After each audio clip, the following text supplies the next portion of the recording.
And a common sight around Austin's airports, well, when we see people traveling with animals, some wearing a service animal vest, some emotional support.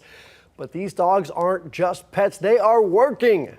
And today, some Austin students are learning what to do and what not to do when they see a service animal on the job. KVUE's Eric Pointer joins us live from Harmony School of Science to get a crash course on etiquette, not just any etiquette, because of course we know you're very proper, but pet etiquette when it comes to service dogs, Eric.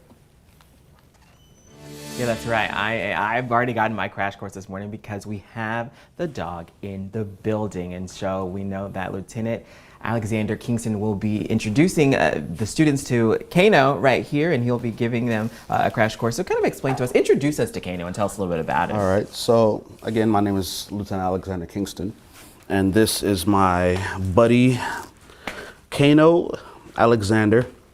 He is an emotional support animal.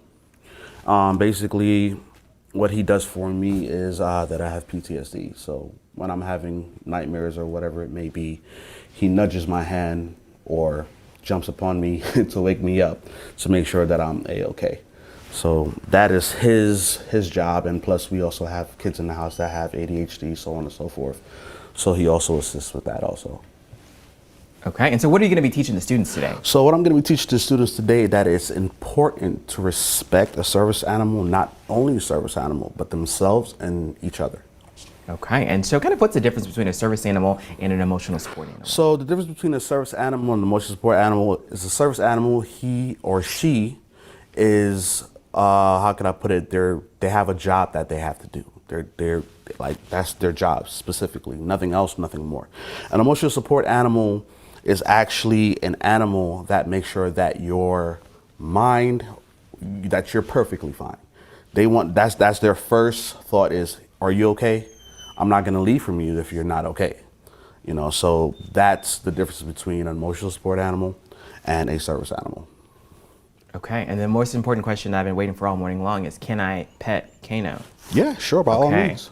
All right, and so as I'm petting him, can you explain to us, what do people need to know when they approach a service animal? When they approach a service animal, one of the most important things that they have to remember is, just because you see the service animal, if it's not working, it's still doing its job. And you also have to ask the owner or the operator if it's perfectly okay to pet that animal. Okay, awesome. So definitely something that these students need to be learning, right? And yes. Like I did, I gave a perfect example to ask for permission and everything. Yes. All right, anything else you want people to know? I also want people to know that service animals, even though they have that attachment to them, service animal, doesn't mean that they don't need to enjoy life. They're animals. Just like human beings need to enjoy life, they need to enjoy life also. Okay, awesome. Well, thank you very much for your time. I appreciate that. No problem. And they'll be teaching the 3rd through 5th graders here at the school later today. So